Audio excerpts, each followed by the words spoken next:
था। मेरे साथ पंडित नेकीराम महाविद्यालय से सेवानिवृत्त प्रिंसिपल डॉक्टर वेद प्रकाशवान जी से आपको मुखातिब करेंगे। सबसे पहले सर हम आपके बारे में जानना चाहेंगे कि आप अपने बारे में विस्तार से बताएं। सभी को मेरा नमस्कार। मैं एक साधारण से परिवार में जन्मा और भिवानी डिस्ट्रिक्ट के एक छोटे से गांव में पैदा हुआ। मेरे फादर एक शिक्षक थे, माँ गृहिणी थी।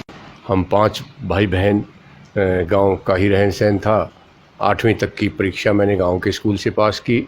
उसके बाद 5 किलोमीटर दूरी पर बौंद नाम का गांव है, वहाँ पर हम 10वीं के लिए साइकिल पर जाया करते और वहाँ से 10वीं करने के बाद रोहतक के नेकीराम शर्मा राजकीय महाविद्यालय में मुझे बीएससी करने का अवसर प्राप्त किया और उसके बाद महर्षि दयानंद यूनिवर्सिटी से मैंने फ़िज़िक्स की एमएससी की और उसके मैंने अपना जो कैरियर था वो जाट महाविद्यालय रोहतक से बतौर फ़िज़िक्स के प्रोफेसर शुरुआत की और सिलेक्शन राजकीय सेवा में हो गया और 7-8 महीने के लिए मैं गवर्नमेंट कॉलेज भिवानी में भी लेक्चरर के पद पर मैंने काम किया। उसके बाद 1987 में मैं पंडित नेकीराम शर्मा राजकीय महाविद्यालय में ट्रांसफ़र होकर आया। वहाँ मैंने तकरीबन 27 साल लगातार सेवाएं दी। उसके बाद मैं गवर्नमेंट कॉलेज जींद में बतौर प्रिंसिपल रहा 2 साल के करीब और सेवानिवृत्ति से पहले 3 साल तक मैं पंडित नेकीराम शर्मा राजकीय महाविद्यालय में बतौर प्रिंसिपल मैं रहा। और इस पद पर रहते हुए मैंने अपनी वो सभी इच्छाएं, वो सभी पीड़ाएं और वो सभी तकलीफ़ें जो मैंने कभी अपने विद्यार्थी काल में सोची थी, झेली थी, उन सब को दूर करने का प्रयास किया और आज मुझे संतोष है जो मैंने अपने मन में कार्य करने की सोची थी वो मैं सारे के सारे करने में सफल रहा। तो सर जैसे आप बता रहे हो कि आप जींद में भी प्रिंसिपल रहे, पंडित नेकीराम कॉलेज के भी प्रिंसिपल रहे, तो आप अचानक समाज कार्यों में कैसे आए? मैं समाज कार्यों में अचानक से नहीं आया। बचपन से ही मुझे एक प्रभु की दया से कोमल मन मिला है और बहुत छोटा था तब भी मेरी इच्छा होती थी मैं किसी की मदद करूं। यहाँ तक कि मुझे एक वृत्तांत याद है, जब गांव में होते थे 7वीं-8वीं की बात है, हमारे यहाँ एक मजदूर परमानेंटली काम करता था। मैं अपने जेब खर्चे से उसमें से पैसे बचाकर उसको देता था और उसकी आंखों में एक ख़ास तरह की खुशी देखता था। किसी भी गरीब को, असहाय को, दिव्यांग को आप थोड़ी सी भी मदद करते हैं तो एक अजीब तरह का संतोष मुझे बचपन से मिलता रहा। चाहे मैं स्कूल कॉलेज में पढ़ता था तब भी, यहाँ तक कि मुझे किसी दूसरे बच्चे को अगर आप कुछ मदद करनी होती थी, चाहे वो प्रश्न का उत्तर बताने की बात थी, चाहे वो पुरानी कॉपी देने की बात थी, चाहे अपना नया पेन आने पर जो बचा हुआ पेंसिल था, फूटा था, वो देने की बात थी, हमेशा ही मुझे मज़ा आता था किसी दूसरे की आंखों से जब खुशी मिलती थी और विशेष तौर पर मेरी वजह से अगर कोई खुशी मिलती है तो मुझे अच्छा लगता था। और यही भावना मेरी जब आगे चल कर मैं नौकरी में आया तो मुझे हर युवा में अपने आप को मैं देखा करता कि किस तरह से जब मैं रोहतक में आया था, जिस तरह से दाखिला लेते वक्त हमें दिक्कतें आई थी, लाइब्रेरी में जो दिक्कत आती थी, बाथरूम किस तरह से साफ़ नहीं होते थे, किस तरह से हम गंदगी के बीच में रहते थे और एक कक्षा की शुरुआत ही बेंच साफ़ करके खुद बैठने से होती थी। तो मैं समझता था कि हम जब कॉलेज में क्लास में जाते तो सारे के सारे बेंच गंदे होते थे। मुझे लगता था काश ये चमचमा रहे हों, हम सुबह सुबह नहा धोकर फ्रेश होकर आएँ, पहले पीरियड में मैथमेटिक्स पढ़ें तो कितना अच्छा लगे। वो सारी की सारी दिक्कतें मन में कहीं रच बस गई थी और यही कारण था कि मैं हमेशा ऐसा काम करने की कोशिश करता रहा जिससे विद्यार्थियों को सुविधा मिले, मन को शांति मिले और धीरे धीरे सब बच्चों की मदद करने की कारण ही मैं समाज से भी जुड़ गया, अलग अलग कॉलेजों में जाने लगा।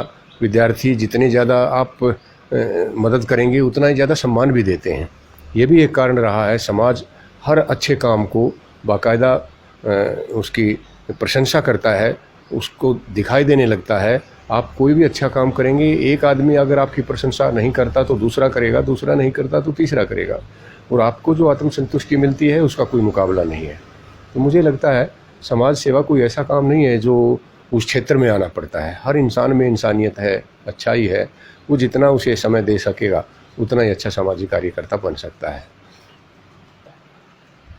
तो सर आप ये बताइए कि आपके जीवन के प्रेरणा स्रोत कौन रहे हैं, जिससे आप हर क्षेत्र में साहित्यकार में समाज सेवी के रूप में देखा जाए तो क्या मतलब आपकी समाज से एक अलग पहचान है? कौन से गुण हैं जो आप में समाज के व्यक्तियों से बिल्कुल ही अलग है? मुझे लगता है एक बालक जब पहली बार स्कूल जाता है तो उसका सबसे पहला असर उसके अध्यापक का पड़ता है। मेरी खुदकिस्मती है, मुझे ऐसे गुरुजन मिले जो भाषा शास्त्री भी थे, अच्छे इंसान भी थे और हम विद्यार्थियों को इतना प्यार करते थे जितना अपने बच्चे से करते हैं। यही कारण है कि मुझे हर टीचर से कुछ न कुछ सीखने को मिला। मेरे पिताजी क्योंकि एक शिक्षक थे, वो पिताजी भी थे और शिक्षक भी थे और उनमें कई गुण ऐसे थे जिनको मैं सोचता हूँ अगर वो गुण ना होते तो मेरा जीवन कुछ और तरह का होता। उदाहरण के तौर पर वो अनुशासन के इतने पक्के थे कि कुछ भी हो जाए, किसी भी तरह के हालात हों, शाम को अगर हमने 2 घंटे बैठकर पढ़ना है तो पढ़ना है। कहीं पर भी हम समय की बर्बादी छात्र जीवन की शुरुआत से ही कभी मैंने नहीं की। और मैं समझता हूँ प्रेरणा स्रोत, मेरे सबसे ज़्यादा प्रेरणा स्रोत मेरे पिताजी रहे। मेरी दादी जी के जो संस्कार थे उन्होंने मुझे बहुत प्रभावित किया। हालांकि वो पढ़ी लिखी नहीं थी, फिर भी उनमें जो विजडम थी, उनमें जो समझ थी समाज के छोटी छोटी चीज़ों को लेकर ही, सुबह सुबह पक्षियों को दाना डालने वो जाती थी, कुत्ते के लिए रोटी बनाती थी, गाय के लिए थी, कनागत जिनको हम श्राद्ध बोलते हैं, उनमें श्रद्धा भाव था। हालांकि हम आर्य समाजी बैकग्राउंड के रहे पर फिर भी एक श्रद्धा के रूप में उनके संस्कार मुझ में बहुत ज़्यादा है।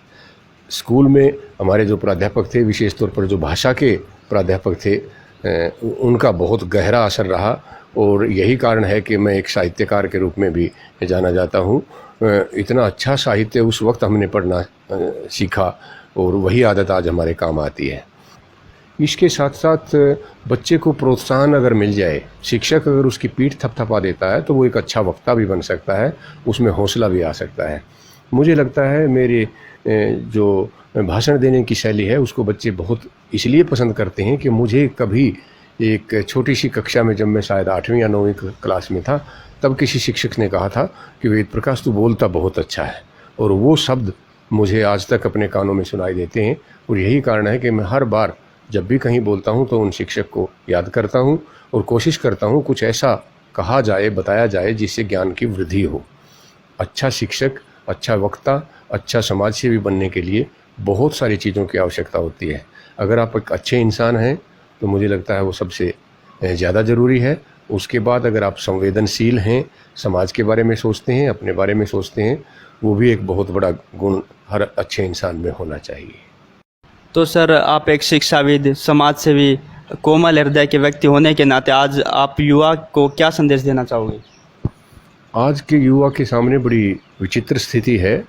पढ़ने लिखने और सब कुछ करने के बाद भी वो हताश महसूस करता है।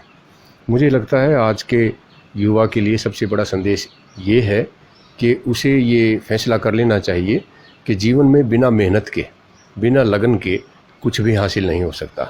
आज का युवा इस तरह से पथभ्रष्ट हो गया है कि वो क्विक मनी और एकदम से परिणाम चाहता है, जो संभव नहीं है। हर विद्यार्थी का ये फ़र्ज़ बनता है वो विद्यार्थी जीवन में ज्ञान बहुत सारा अर्पित करे, वही उसके काम आएगा। शॉर्टकट के चक्कर में उसे नहीं पढ़ना चाहिए और सब चीज़ों से ऊपर अगर वो एक अच्छा इंसान है, मन लगाकर काम करता है, समय की बर्बादी नहीं करता और ठीक तरह से प्लान करके कोई भी काम करता है, तो आज भी सफलता उतनी ही आसान है जितनी पहले होती थी। वो ठीक बात है कि आजकल नौकरी के और दूसरी चीज़ों के जो मायने हैं वो कुछ बदल गए। पहले कुछ और मायने थे। अब हमें सिर्फ सरकारी नौकरी को केंद्रित करके सारा काम नहीं करना चाहिए। मैं देखता हूँ युवा कोचिंग सेंटर में कुकुरमुत्तों की तरह, भीड़ की तरह जाते आते रहते हैं। मेहनत उनको खुद करनी है। ऐसा कुछ भी नहीं हो सकता जो उनको पानी में मिला के और गिलास से पिला दिया जाए और सफलता हासिल हो जाए। जब तक वो खुद नहीं तपेंगे, खुद मेहनत नहीं करेंगे, तब तक मुझे लगता है सफलता नहीं होगी। मेरा युवाओं को साफ साफ संदेश है, मेहनत ही एकमात्र विकल्प है जो जीवन में हमें सफलता देता है। जब तक आपको ये बात समझ नहीं आती तब तक हम भटकते हैं, इधर उधर हाथ पैर मारते हैं, उल्टे सीधे तरीके अपनाते हैं। और ख़ास तौर पर आज का युवा वर्ग है वो इस तरह से एक जाल में उलझा हुआ है उसे ये समझ नहीं आता कि क्या किया जाए। बहुत सारा समय उसके पास है, एनर्जी उसके पास है, भगवान की दी उसके पास सेहत बहुत अच्छी है, उसके बावजूद भी अगर वो सफल नहीं हो पा रहा, उसे आत्मविश्लेषण करना चाहिए और कड़ी मेहनत ही मुझे लगता है सफलता का मूल मंत्र है। तो सर अब भी आपके मन में कुछ बचा इच्छा के रूप में जो आप कहना चाहते हैं? हाँ, बहुत कुछ बचा होता है इंसान के जीवन में। मुझे लगता है आखिरी पल तक उसे समाज को कुछ न कुछ देने की क्षमता उसमें होती है और वो डॉक्टर वेद प्रकाश चौहान जी की जीवन शैली की कहानी सुनी, तो ऐसे ही मैं आपको समाज के प्रतिष्ठित व्यक्तियों से मिलवाता रहूँगा, जिससे आपको प्रेरणा मिलती रहेगी। मेहनत करते रहो लगन से और अपने काम की तरफ अग्रसित होते रहो। बहुत बहुत धन्यवाद।